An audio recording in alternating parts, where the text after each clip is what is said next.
Goeiemôre almal, dit is donderdag die 5de Maart die jaar 2025, 'n lieflike dag deur Abba geskenk aan ieder en elkeen van ons. My naam is Sonja Gerber. Vanoggend wil ek so 'n bietjie gesels rondom geestelike groei. Kyk, ons kan nie stagneer nie.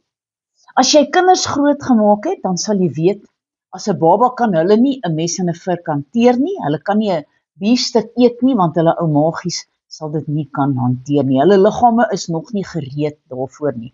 Daarom het jy die basiese dinge mee begin.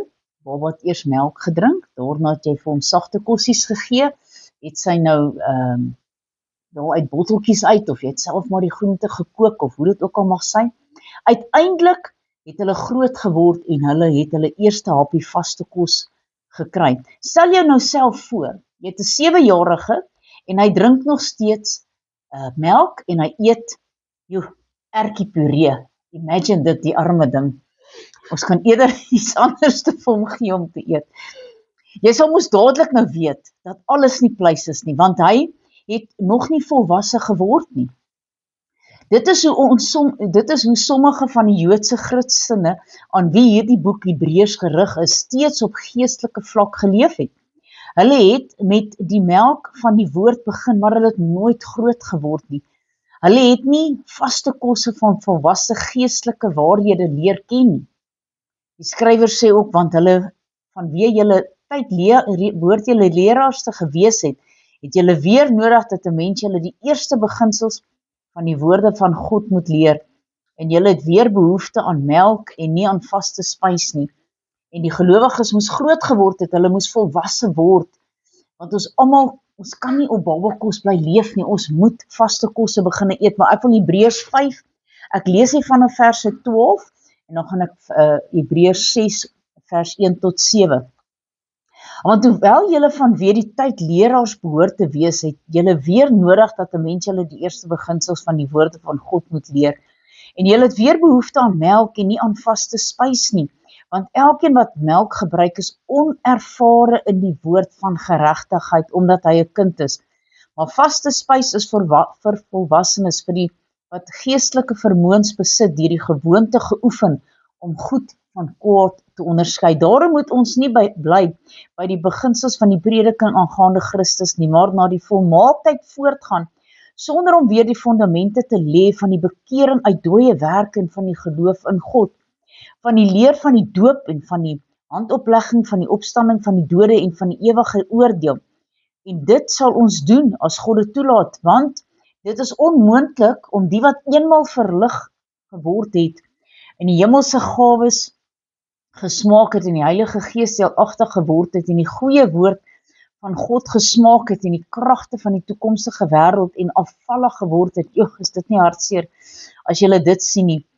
Om die weer tot bekering te vernuwe, omdat hulle ten opsigte van hulle self die seun van God weer kruisig en openlik tot skande maak, want die grond wat die reën indrink, word dikwels daarop val en nuttige plante voortbring terwille van hulle vir wie dit ook bewerk word, het deel aan die seën van God. Nou kom ons gaan lees gou wat sê Kolossense 2 vir ons hier, vanaf verse 4 tot 15. Dit sê ek, sodat niemand julle mag verlei met drogredes nie. Want al is ek ook na die vlees afwesig, tog is ek by julle in die gees, en ek verbly my om julle goeie orde te sien en die vastigheid van julle geloof in Christus. Soos julle aan Christus Jesus die Here aangeneem het, wandel so in hom, gewortel en opgebou in hom, en bevestig in die geloof soos julle geleer is, terwyl julle daarin oorvloedig is in danksegging.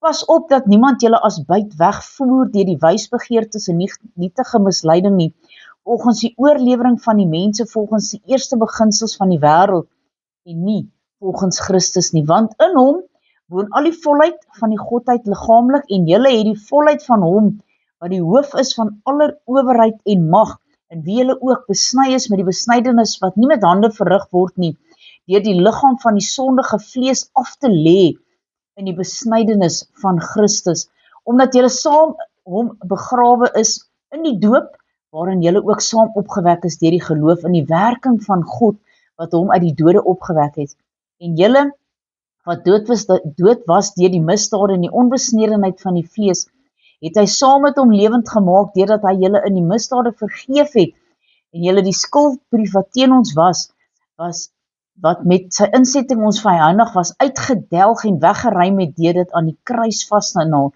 nadat hy owerhede en magte uitgekleed en hulle in die openbaar tentoongestel en daardeur oor hulle getriomfeer het. Halleluja.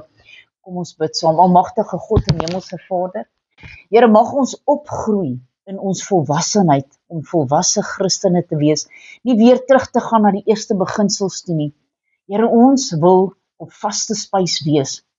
Here, want ons wil mekaar help, mekaar oprig, Here, deur moeilike tye dra en daar wees vir mekaar. Here, help ons, dat ons nie weer sal teruggaan na die eerste beginsels toe, maar ons sal vasstaan, die vaste spys wat U vir ons gegee het. Ons loof U, ons prys U, ons eer U groot en heilige naam. Halleluja. Amen en amen.